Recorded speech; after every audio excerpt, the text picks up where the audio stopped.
84 R80RT today. Don't know why I've been putting it off. I usually do them right away, but had some time to kill today and needed to get it done.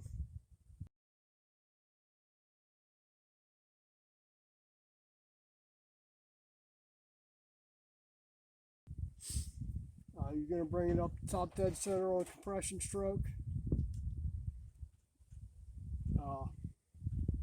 Check it in your timing plug hole over here. It'll tell you where it is. You have a manual that's in there. And then you're going to check them. These are both tight. This is 6. I think the manual calls for 4 and 8. I like to set them about 6 and 8.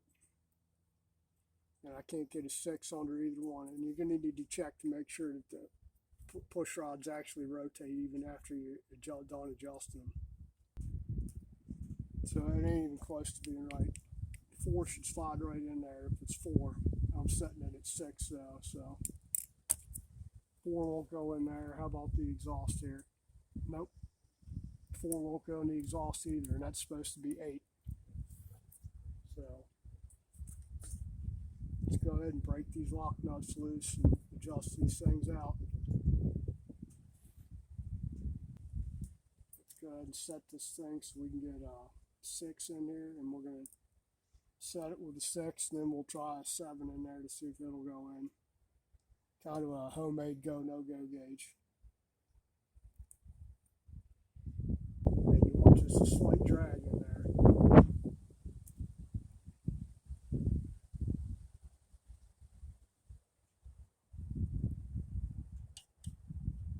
And then it's going to move a little bit. It's going to tighten up some when you tighten the lock nut back up.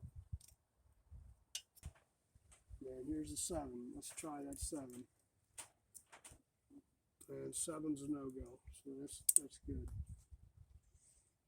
So that's a tight 6, so we're really probably at like 55, which is still better than 4 thousandths they call for.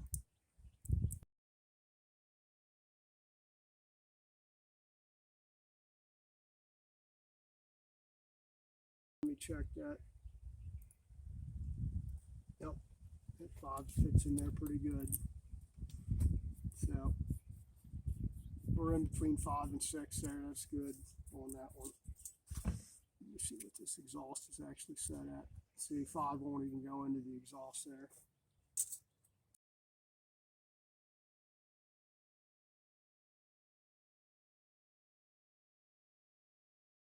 Check tappet clearances on cam clearances on something, because they're the only thing that could fit down in there to check them. And they worked really good for that. And then since then, I use them for all different kinds of stuff.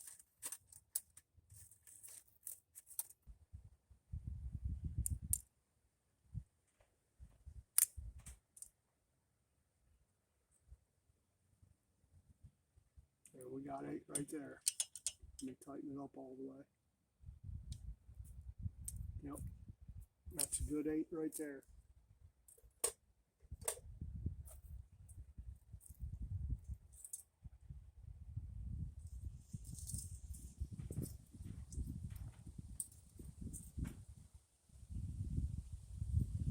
Here's a 9, just to check it with.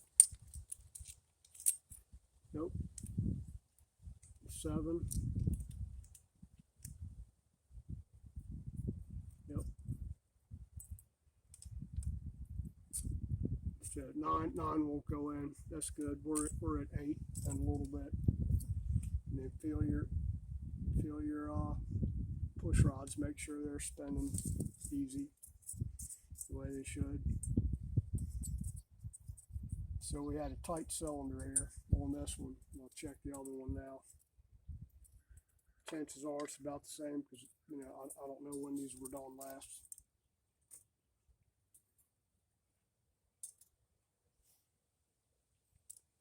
It's one of them things you need to keep track on. Slider valve cover. Cork still feels good there. Felt like the damn one of the slides was sticking on this thing, like one of the diaphragms was torn. Pulled the carbs back this morning, or earlier this afternoon, about lunchtime. The slides were fine. Had a little crap in one of the main jets, which the only reason I checked the main jets was because it had crap in the damn float bowls before. Didn't have any crap in the float bowls this time, but one of the main jets had sucked up something from somewhere on the right carb. So I cleaned both the main jets out and figured, shit, I got time, might as well adjust the damn valves on this thing. I really need to pull the rear wheel off. Damn rear brakes are non-existent. 180 degrees. Make sure we're at TDC over here on compression.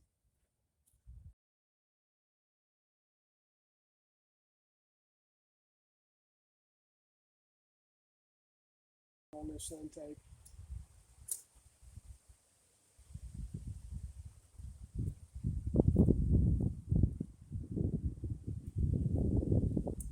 Okay,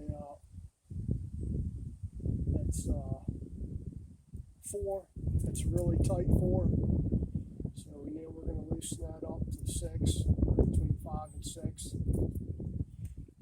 That's too damn tight for an intake there. Well, not too tight. It's tighter than I like it. And that exhaust is definitely too damn tight.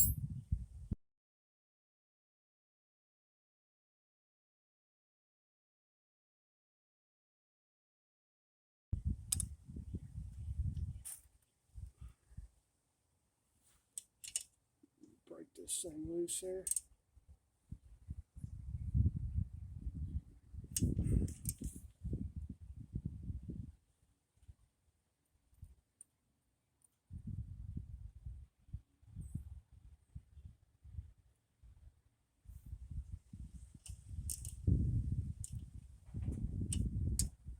I know it was really tight because I couldn't even spin the damn thing.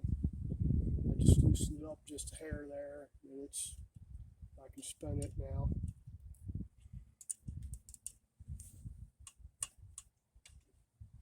Which is, that's really too damn tight for an exhaust valve.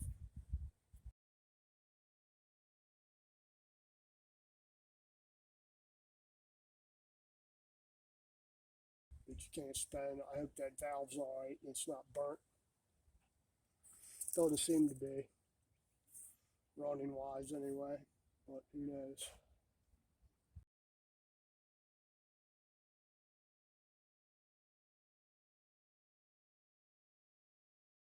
Seven. So 6 goes in, 7's tight. So that's good on that one. 7 won't go in. 6 will. Let's go ahead and do this exhaust now. Yep. 8 slides in.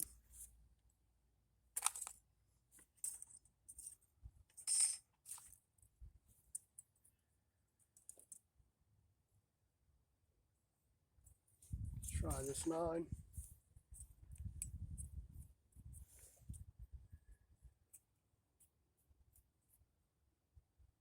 So we got a little bit extra there on the exhaust there.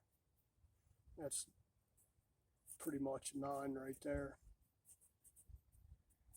I'm happy with that. A little extra clearance ain't going to kill it.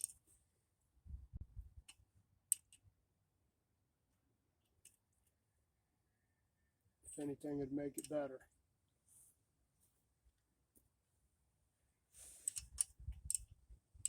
Especially as tight as it was. Alright, that's pretty much it on the valve adjustment.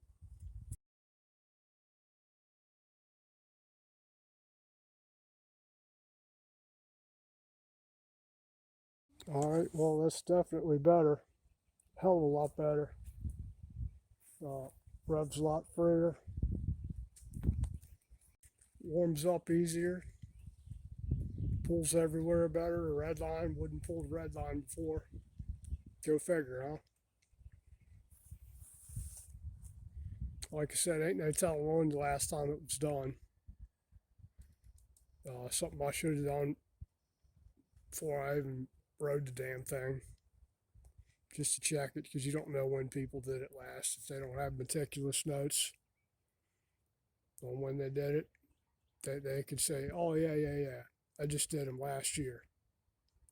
Well, you know what? That last year could have been 10 years ago, or 5 years ago, or 40,000 miles ago. You don't know. Now I know. 6 on the intakes, 8 on the exhausts. I know what the manual says. The manual says 4 and 8, but I've been doing them at 6 for a long time, and they like it. A little more ticky-ticky, but like I said, I really don't give a crap about ticky-ticky. If you don't like ticky-ticky, buy something with hydraulic lifters or something different. This thing's old. It's, you know, how long they've been making the 2-valve boxer twin? Long damn time. So it's not like it's a new design. It's quite old. Even though the bike itself is only, you know, what, 30-something years old? It could be 70-something years old and it'd sound the same way.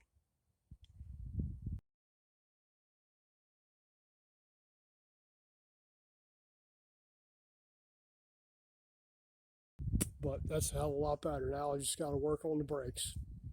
Front brakes feel like wood, rear brakes non-existent.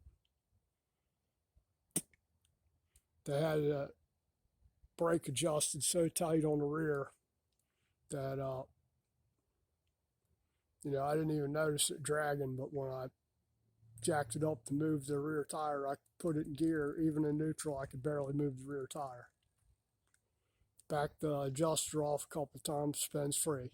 So that shit's got to come apart, and probably need shoes, and if they rode it a long time like that, might need a drum lining too. We'll find out. I'm not doing that today.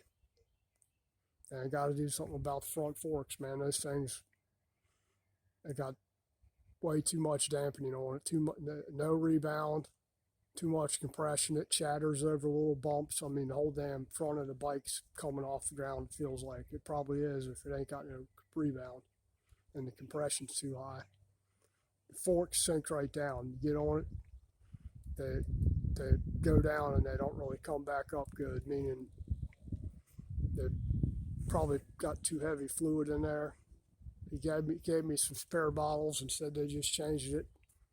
And what he gave me was 15 weight, which is, that shit's got to go.